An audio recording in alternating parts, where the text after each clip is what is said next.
En la práctica, para pasar de la distribución puntual a la distribución de modelo de bloques o de soporte de bloques, lo que se hace es estimar tanto la media como la varianza como la forma de la distribución de bloques.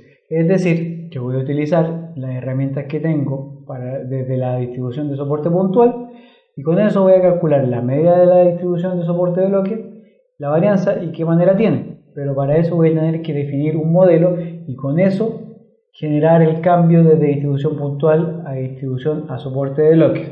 Por lo tanto, veamos ahora qué modelos existen para hacer el cambio de soporte. En los modelos de cambio de soporte, la media es igual a la media desagrupada de los valores puntuales. Ya esto por construcción y dado que la variable es una variable aditiva y por lo tanto no va a depender del soporte, y en ese caso, al desagrupar y al tener estadística representativa, la media se mantiene al ir cambiando el soporte, ¿ya? Siempre y cuando sea una variable aditiva. Sin embargo, la varianza, tal como vimos en estos histogramas de las láminas anteriores, va disminuyendo en la medida que la forma de la distribución se va contrayéndose la media y se va simetrizando, ¿ya? Por lo tanto, la varianza a soporte de bloque se calcula modelando el variograma de la variable puntual a soporte X, que es soporte puntual, y calculando la varianza de la variable regionalizada, ¿ya? Si se fijan acá, aquí sale en la lámina, sale como queda la varianza a soporte de bloque, que es igual a la varianza a soporte puntual menos esta fórmula que sale acá, que es variograma promedio entre bloque y bloque, que no es más que 1 dividido el volumen al cuadrado por la doble integral del variograma entre x e y, ¿ya? Y eso viene a ser, acuérdense, una integral, suena complicado, pero una integral es una sumatoria a través del espacio, ¿ya? Entonces veamos con qué modelo nosotros podemos hacer este cambio de soporte, modelos prácticos que nos permiten hacer esto de una transformación de un punto a un bloque en cuanto a distribución. Modelos de cambio de soporte tenemos varios. Como sale acá, tenemos la corrección afín, tenemos el modelo log normal directo, modelo log normal indirecto, modelo gaussiano o corrección mosaica, ¿ya? Cada uno con sus pros y con sus contras, y dependiendo de eso, la elección del modelo que vamos a utilizar. Partamos por lo tanto con el primer modelo que sale acá, que es la corrección afín, para aprender un cambio de soporte. La corrección afín lo que hace es tomar la distribución de la variable estandarizada a soporte de bloque y decir que esta es igual a la distribución estandarizada a soporte puntual, manteniendo la forma de la distribución puntual. Es decir, hace una corrección, como su nombre dice afín, quitando la media y dividiendo por la desviación estándar, y de esa manera define una fórmula en la cual la distribución a soporte puntual menos su media y dividido por su desviación estándar, esto es para estandarizar la variable, es igual a la distribución del soporte de bloque menos su media dividido la varianza del bloque. Fíjense en este caso que z de x y z de b representan la variable a soporte puntual y soporte de bloque. La media es la media de los puntos y la media de los bloques, pero recordemos que la media es igual a cualquier soporte, ¿cierto? Por lo tanto es la misma media. Lo que sí va a cambiar es la varianza, y en este caso la desviación estándar. La desviación estándar a soporte de puntos es mayor que la desviación estándar a soporte de bloques, ¿ya? Y de esa manera uno estandariza una distribución, restando la media y dividiendo por la desviación estándar. Estandarizando ambas e igualando, vamos a tener una relación en la que una variable se despeja con respecto a la otra, dado que vamos a tener como input la variable, la media, la desviación, la media y la varianza del bloque que sabemos calcular de la lámina anterior, ¿ya? Entonces, ¿cuáles son los pros y los contras de la corrección afín? El pro es que es un modelo sencillo. Si se fijan, es una ecuación bastante simple, que lo más que tiene es una división. Se resta la media, se divide desviación estándar, se igualan ecuaciones, se despeja de un lado a otro, se obtiene la distribución de valores de bloques y se ve el histograma corregido por esta corrección afín, ¿ya? La selectividad disminuye al aumentar el soporte, tal cual el modelo lo predice. Al aumentar el soporte tiene que disminuir la selectividad. Sin embargo, esta distribución no se simetriza al aumentar el soporte. ¿Por qué? Porque mantiene la forma de la distribución puntual, ¿ya? Y de esa manera, esta simetrización del soporte de bloques en torno a la media que ocurre al ir aumentando el soporte no se ve reflejada en la corrección afín. Eso es un contra de este modelo, porque no vamos a capturar una característica que es propia de aumentar el soporte, ¿ya? Tampoco es adecuada para grandes cambios de soporte y no es adecuada cuando la variable tiene un gran efecto cero. Un efecto cero corresponde a una gran proporción de valores con valor igual a cero, ¿ya? Entonces, es sencillo, pero no es precisamente idéntico a cómo debiese ser un cambio de soporte en cuanto a distribución, ¿ya? Otro modelo que tenemos es el modelo log normal directo. Entonces, a modo de repaso, una variable aleatoria tiene una distribución log normal. Cuando su logaritmo, o sea, cuando tomo la variable a todo le aplico el logaritmo, distribuye como una variable normal, ¿ya? Entonces, usualmente las leyes de Cobre tienen una distribución log normal, o sea, una las ve y se ven de esta manera. Se ven que distribuyen con una gran concentración en valores bajos y una cola de valores altos. Los valores altos no son tan frecuentes como los bajos y por ende están cargados hacia la distribución asimétrica hacia los valores bajos, ¿ya?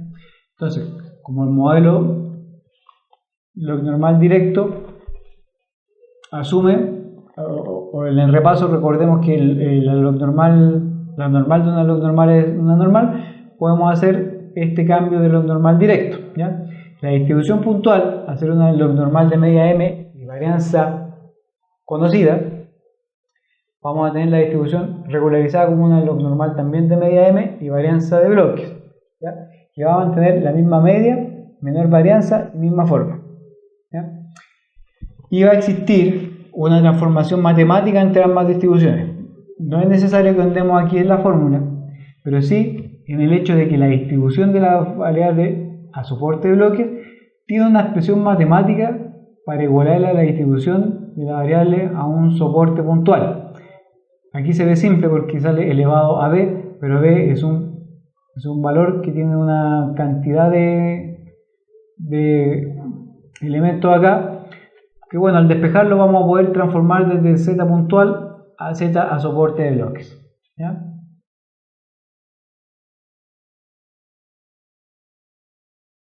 Ahora el modelo log normal directo tiene los siguientes pros y contras, ¿ya? El modelo log normal directo, la distribución se simetriza al aumentar el soporte, eso es un pro. ¿Por qué? Porque eso es efectivamente lo que pasa cuando uno aumenta el soporte. Entonces ya respeta una de las características que nosotros estamos esperando que se respete. La selectividad disminuye al aumentar el soporte. Nuevamente, respeta una de las características que nosotros requerimos y es coherente con el teorema del límite central. O sea, cumple con todas las cosas que nosotros le pedimos. ¿Cuál es el contra que tiene? Un contra bastante fuerte, que es adecuada solamente en un caso. En el caso de las variables con distribución puntual log normal, ¿ya? O sea, cuando tenemos distribución puntual log normal, aplicar el modelo log normal directo soluciona todo porque tiene todos los pros que nosotros queremos, ¿ya? Pero no siempre vamos a tener el caso de que las distribuciones de leyes distribuyan log normal, ¿ya? Por eso existe el modelo log normal indirecto.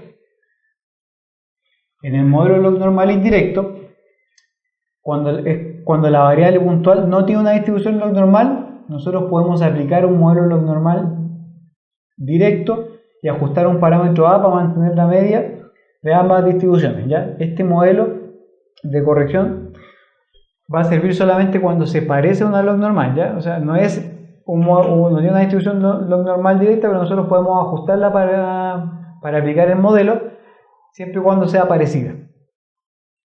Entonces, a partir de la distribución de leyes a soporte de bloques se pueden calcular las curvas de tonelaje ley media y las curvas de selectividad en general que revisamos sobre una ley de corte, ¿no? Por lo tanto, para hacer una pequeña pausa hasta acá, hemos visto cómo el soporte puntual distribuye diferente al soporte de bloques y cómo esta distribución de todas las leyes corresponde a una medida de incertidumbre global. Entonces nosotros estamos pasando de caracterizar la incertidumbre global respecto de las muestras puntuales a caracterizar la incertidumbre global respecto de las muestras a soporte de bloques, que es el espacio de interés que importa en el contexto de un modelo de bloques. Y con eso podemos calcular ahora las curvas de selectividad que nos dicen cómo distribuye o cómo se comporta el tonelaje, la ley media y el metal respecto de la ley de corte, ¿ya?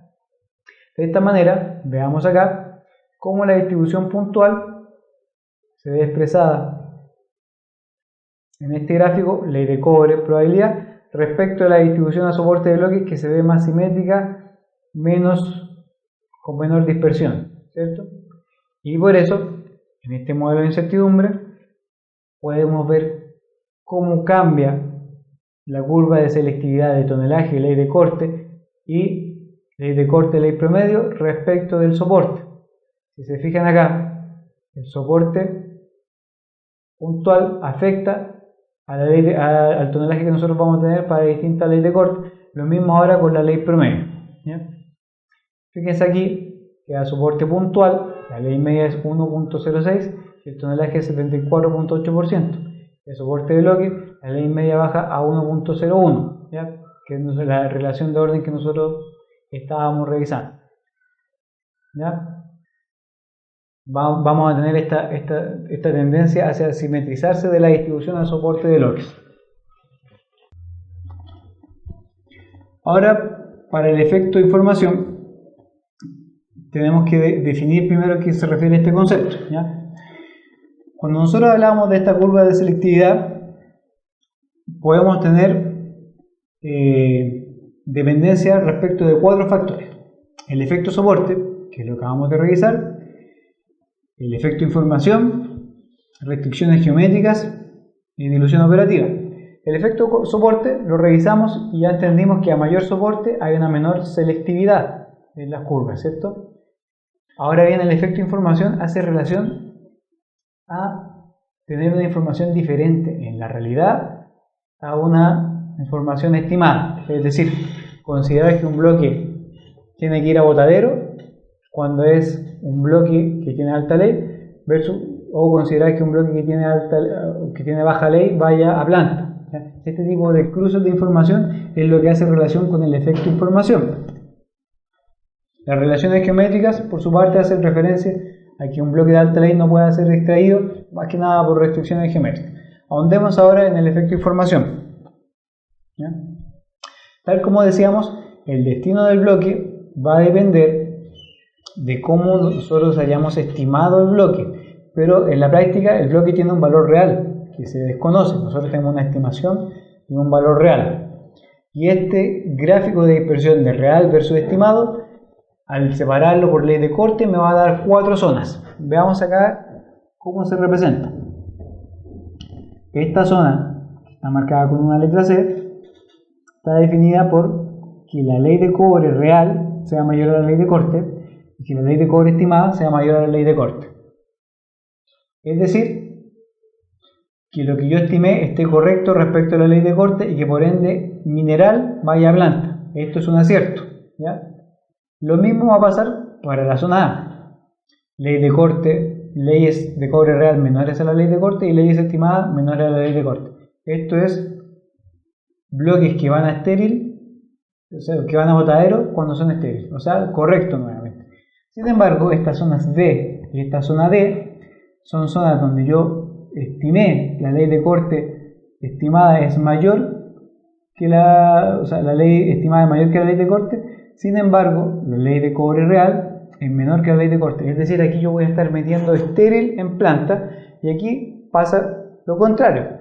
Fíjense que la ley de cobre real es mayor, sin embargo yo estimé que era menor. Por lo tanto, aquí voy a mandar mineral a estéril. Este efecto de información, entonces, corresponde a una fuente de error respecto a dónde enviar un bloque debido a la diferencia entre la realidad y el valor estimado. ¿Ya? Entonces, el efecto de información nosotros nos va a impactar en una pérdida adicional al efecto por cambio de soporte. O sea, en otras palabras, en términos económicos, el efecto de información solamente puede empeorar el caso ideal en que yo tengo información perfecta respecto de los bloques, ¿ya? en cuanto a mis curvas de selectividad. Siempre voy a ir perdiendo ley en cierto sentido, ¿ya? Fíjense aquí cómo van las curvas de selectividad, soporte puntual, cuánto yo podría tener de ley promedio sobre una fracción de tonelaje, soporte de bloques y después el efecto de información.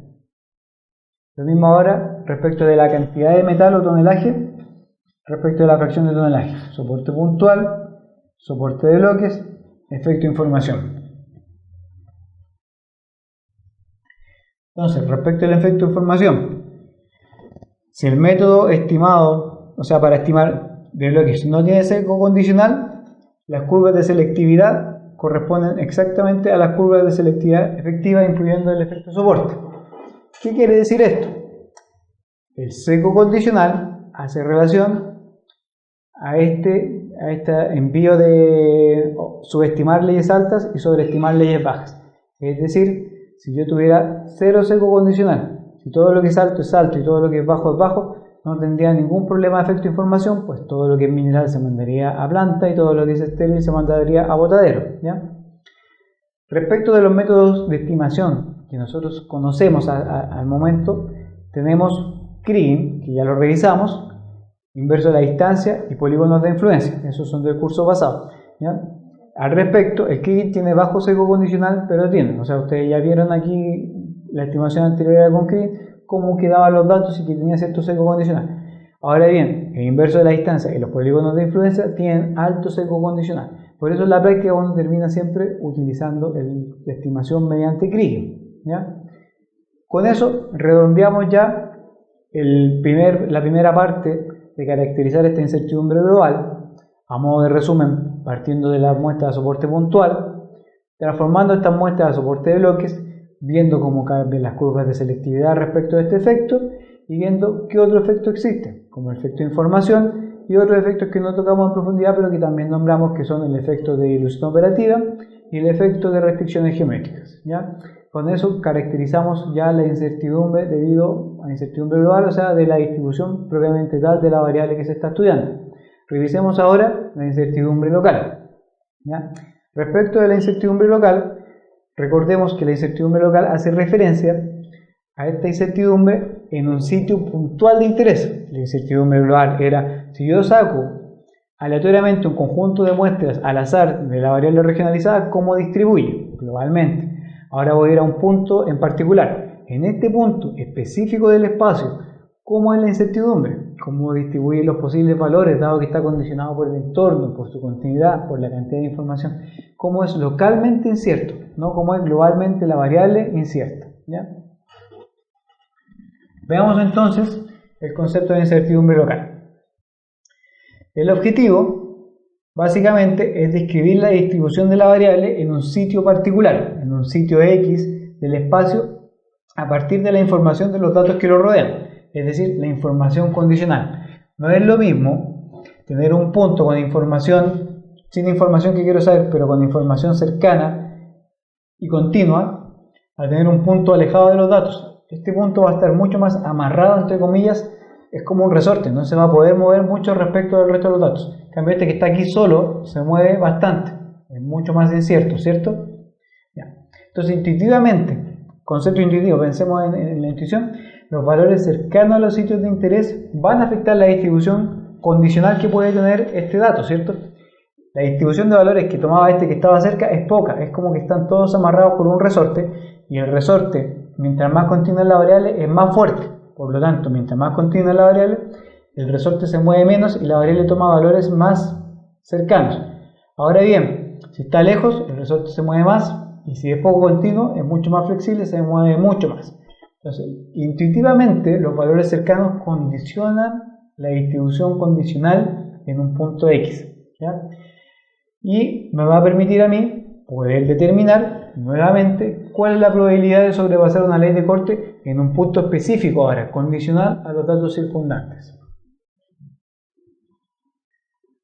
Respecto a la incertidumbre local, por lo tanto, vamos a ver un ejemplo para entender el concepto de manera más intuitiva. Miren acá, en este caso, distintas posiciones. tengo el sitio x1, sitio x2, sitio x3, sitio x4, ¿ya? Y se desea estudiar la incertidumbre en cada uno de estos sitios. La pregunta es, intuitivamente, ¿en cuál se espera mayor incertidumbre? Aquí tenemos un sitio alejado, aquí tenemos un sitio medido, aquí tenemos un sitio entre dos sitios medidos y otro sitio entre dos sitios medidos, ¿ya?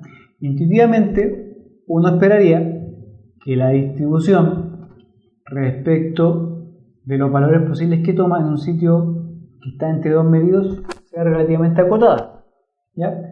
La distribución en un sitio medido no tiene más espacio a la duda, es el sitio medido y no hay más, es el valor que tiene. Entonces la distribución es un escalón, simplemente, ¿cierto?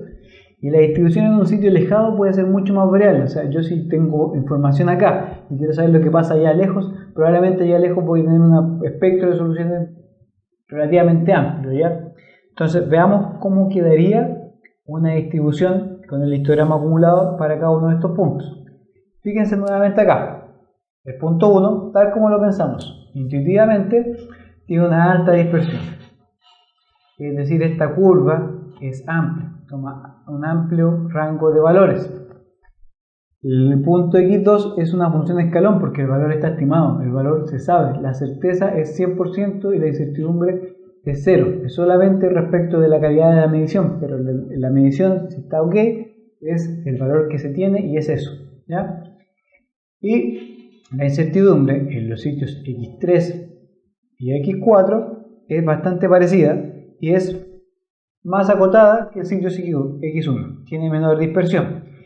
Entonces estas dos distribuciones de incertidumbre local son similares a los sitios medidos. Y eso es el concepto que intuitivamente nosotros estamos introduciendo de distribución condicional local a un punto y por ende incertidumbre local en un punto específico de interés, ¿ya? Entonces, la incertidumbre local disminuye a medida que el sitio se encuentra más cerca de sitios con información. Es este concepto de que si yo tengo información exactamente al lado mío, es muy probable que tenga información o tenga un valor parecido al dato que tengo cerca. Una ley de un 2%, si yo soy continuo, al lado mío debo tener una ley de un 1.5%, o 1.8% de ese orden. Sería raro que si la variable es continua tengo un 1.5% y al lado de un valor 0, ¿ya? Porque si el fenómeno es continuo y si está cercano, es condicional el punto, ¿ya? Para tomar en cuenta esta información, vamos a definir formalmente esta función de distribución condicional, ¿ya? Y esto lo definimos como esta f, que antes era f de x, ¿cierto? Cerrado, y hasta ahí se acababa la función global. Ahora es f de x dado z condicional a los datos, ¿cierto? Dado que está condicionado a datos. Y esta va a ser esa misma probabilidad, pero ahora condicional. Por lo tanto, esta incertidumbre local me va a permitir a mí determinar la probabilidad de sobrepasar el umbral z, y eso va a depender del sitio que estoy considerando. Si se fijan, la distribución condicional en cada sitio era distinta. Antiguamente, cuando vimos la incertidumbre global, la distribución global era una distribución, era un histograma global. Ahora tengo un histograma para cada sitio de muestreo, y por ende ese z, ese intervalo de confianza o esa probabilidad de sobrepasar un valor de ley de corte o esa probabilidad de sobrepasar un umbral crítico para un contaminante va a ser diferente en cada punto. Cada punto va a tener su función de distribución condicional y por ende cada punto va a tener su propio intervalo, va a tener su propia probabilidad de sobrepasar un umbral, etc. Y este va a estar condicionado por el entorno, por los valores vecinos, ¿ya? Por eso es una distribución local o una distribución condicional, una distribución a posteriori sabiendo el resultado de los datos cercanos, no es global, que es una distribución a priori, ¿ya? Por esto, la determinación de la función de distribución condicional, recuerden que ahora nosotros usamos esta nomenclatura para decir distribución condicional, permite medir la incertidumbre asociada al valor desconocido y luego calcular un estimador de la variable aleatoria en función de ese valor, ¿ya? O sea, para fijar ideas, la variable local nos va a permitir determinar la probabilidad de sobrepasar una ley de corte para cada sitio de interés. En cada sitio de interés me va a dar una probabilidad de sobrepasar un umbral de corte, ¿ya? Entonces, esta incertidumbre local, ¿qué me permite realizar? ¿Dónde lo puedo aplicar? Bueno, apoya en la toma de decisiones en determinar zonas de mayor incertidumbre. Dado que ahora es local, yo voy a tener una característica local en cada bloque, en cada punto. Cada punto yo voy a saber qué tan cierta es la variable o qué tan cierta es. Entonces voy a poder definir zonas más inciertas que otras, donde focalizar mis esfuerzos, donde tengo mayor probabilidad de estar fuera de lo que yo quiero. Por ejemplo, donde la probabilidad de sobrepasar un umbral de corte es muy baja, por decir algo. Entonces, determinar zonas de alta probabilidad de superar una ley de corte, que viene a ser el enfoque hacia el otro sentido. Donde es más seguro, donde tengo mayor certeza de que lo que estoy diciendo supera la ley de corte y es con 90% de confianza seguro de que va a salir una ley de corte mayor y que va a ir a planta. Me permite definir estas zonas, ¿ya? Y eso, en la larga, permite definir y evaluar los riesgos de equivocarse en la toma de decisiones. ¿Ya? Entonces la pregunta es, ¿cómo se va a verificar la adecuación entre la distribución de un valor en un sitio y el valor que puede ser medido? ¿Ya? Vamos a hacerlo a través de validación cruzada. O sea, la pregunta básicamente es, dado que estoy definiendo una distribución condicional al punto, ¿cómo valido esa distribución condicional? ¿De qué manera? Validación cruzada. Lo mismo que hacíamos para el crimen, ahora lo hacemos para revisar y evaluar si esta caracterización de la incertidumbre local es o no es correcta, ¿ya?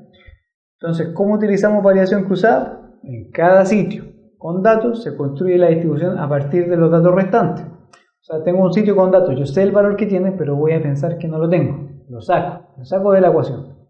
Pongo los sitios restantes y esos sitios restantes me definen la distribución condicional en ese punto con datos. Y después voy a determinar un intervalo de confianza de esa distribución para distintos valores de probabilidad P entre 0 y 1. ¿Ya?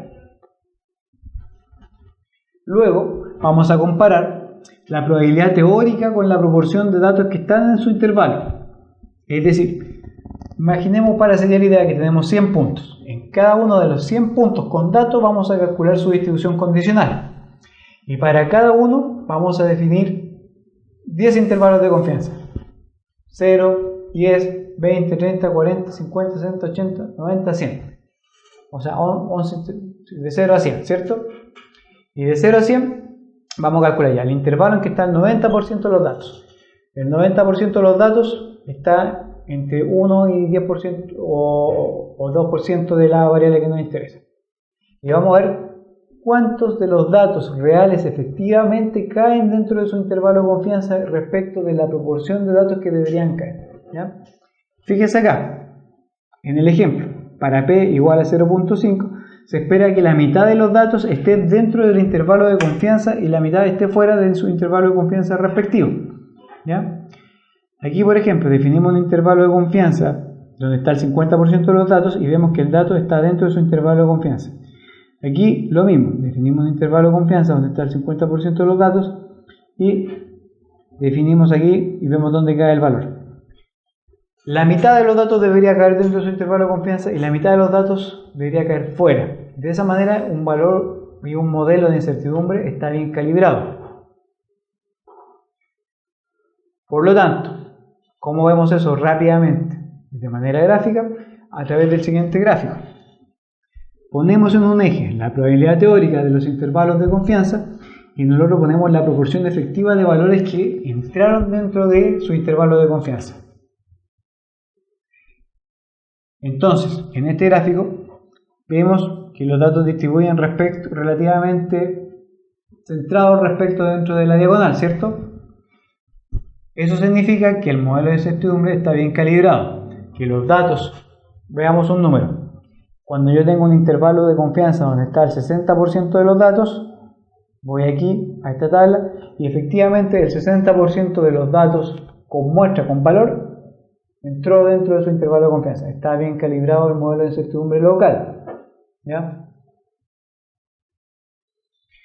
Entonces, esta distribución condicional, vamos a ver un poco formulismo acá, pero básicamente es datos que condicionan un punto, se escribe de la siguiente manera. La función condicional a los datos, ¿cierto? Donde 1 de z es una variable binaria llamada indicador que va a estar dada por 1 si z es menor al valor correspondiente al umbral o 0 en caso contrario. ¿Ya? Y esta esperanza que nosotros estamos definiendo acá es difícil de calcular y se sustituye por un clic.